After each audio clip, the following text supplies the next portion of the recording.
Hello friends, என்னோடய பேர் Hemamalini. Welcome to Malini's dhaba. இன்றைக்கி நம்ம சேனலில் அடிக்கிற கோடை வெயிலில் நம்ம உடம்புல உள்ள சூட்டெல்லாம் தணிக்கிற மாதிரி ஒரு அருமையான வெள்ளரிக்காய் ரெசிபி.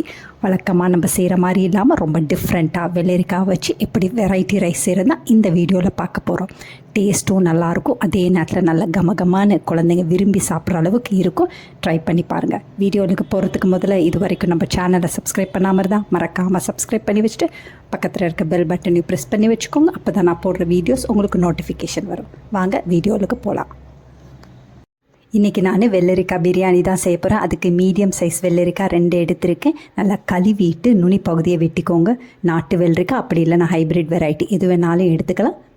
இந்த மாதிரி சின்ன சின்ன துண்டுகளாக வெட்டிக்கோங்க. வெட்டிட்டு பெரிய மிக்ஸி ஜாரில் சேர்த்து காரத்துக்கு 2 பச்சை மிளகாய் சேர்த்துக்கோங்க. அதோட கொஞ்சமாக கொத்தமல்லியில் எல்லாத்தையும் சேர்த்து நைஸாக அரைச்சி ஒரு பக்கத்துக்கு எடுத்து வச்சுக்கோங்க. இது எல்லாத்தையும் அரைச்சி ஒரு பக்கத்துக்கு எடுத்து வச்சுக்கலாம். இன்னொரு பக்கத்தில் ப்ரெஷர் குக்கர் அடுப்பில் வச்சுருக்கேன். இதில் 2லேருந்து 3 டேபிள் ஸ்பூன் அளவுக்கு எண்ணெய் சேர்த்துக்கோங்க. 1 டேபிள் ஸ்பூன் அளவுக்கு நெய் சேர்த்துக்கோங்க. இதெல்லாம் நல்லா சூடானோன்னு 1 பிரிஞ்சி இலை, 1 பட்டை, 2 ஏலக்காய், 3 கிராம்பு, 1/2 டீஸ்பூன் அளவுக்கு ஷாஜீரா சேர்த்துக்கோங்க. இதெல்லாம் நல்லா பொரியட்டும். பொரிஞ்சோன்னு 1 பெரிய வெங்காயத்தை நீட்டாக வெட்டி வச்சுருக்கேன். அதோட 2 பச்சை மிளகாவை நல்லா கீறி போட்டு வச்சுருக்கேன். அதையும் சேர்த்துக்கலாம். இந்த பிரியாணிக்கு நம்ம மிளகாய் தூள் சேர்க்க போகிறதுல பச்சை மிளகாவோட காரமே சரியாக இருக்கும். 2 நிமிஷம் வெங்காயம் நல்லா வதங்கின பிறகு 1/2 டீஸ்பூன் அளவுக்கு இஞ்சி வெள்ளை பூண்டு பேஸ்ட் சேர்த்துக்கோங்க. அதையும் சேர்த்துட்டு நல்லா வதக்கி விட்டுக்கோங்க. இஞ்சி வெள்ளை பூண்டு அதே நேரத்தில் வெங்காயம் வதங்குறதுக்காக 1/4 டீஸ்பூன் அளவுக்கு உப்பு சேர்த்துக்கோங்க. உப்பையும் சேர்த்துட்டு நல்லா வதக்கி விட்டுக்கோங்க.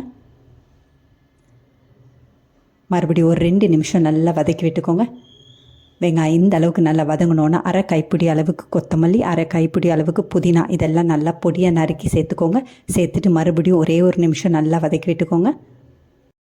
1 டீஸ்பூன் பிரியாணி மசாலா தூள் அப்படி இல்லைனா 1 டீஸ்பூன் அளவுக்கு கரம் மசாலா தூள் சேர்த்துக்கோங்க. சேர்த்துட்டு ஒரே ஒரு நிமிஷம் நல்லா வதக்கி விட்டுக்கோங்க. இந்த அளவுக்கு நல்லா வதங்கினோன்னே அரைச்சி வச்சுருக்க வெள்ளரிக்காய் சாறை சேர்த்துக்கலாம். 2 கப் அளவுக்கு வெள்ளரிக்காய் சாறு எனக்கு கிடைச்சிது.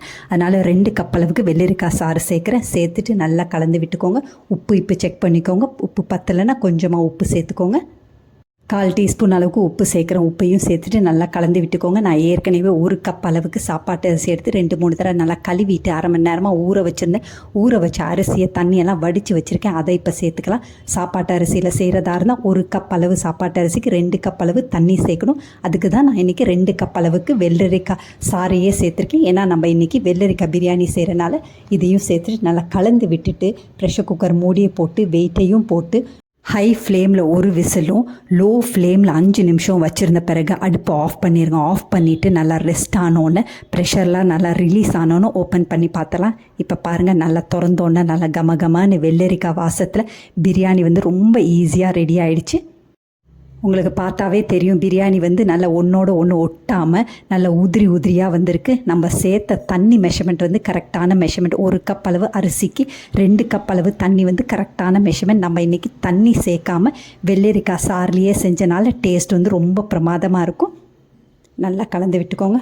இதே மாதிரி அளவுகளோடு நீங்களும் இந்த பிரியாணியை செஞ்சு பார்த்துட்டு எப்படி இருக்குன்னு கமெண்ட் பண்ணுங்கள். பிடிச்சிருந்தா இந்த ரெசிபியை உங்கள் ஃபேமிலி ஃப்ரெண்ட்ஸோடு ஷேர் பண்ணுங்கள், லைக் பண்ணுங்கள், சேவ் பண்ணி வச்சுக்கோங்க. இந்த மாதிரி நல்ல டேஸ்ட்டான அதே நேரத்தில் நல்ல கமகமான பிரியாணி வேணும்னாலும் மறக்காமல் நம்ம சேனலை சப்ஸ்கிரைப் பண்ணி வச்சுக்கோங்க.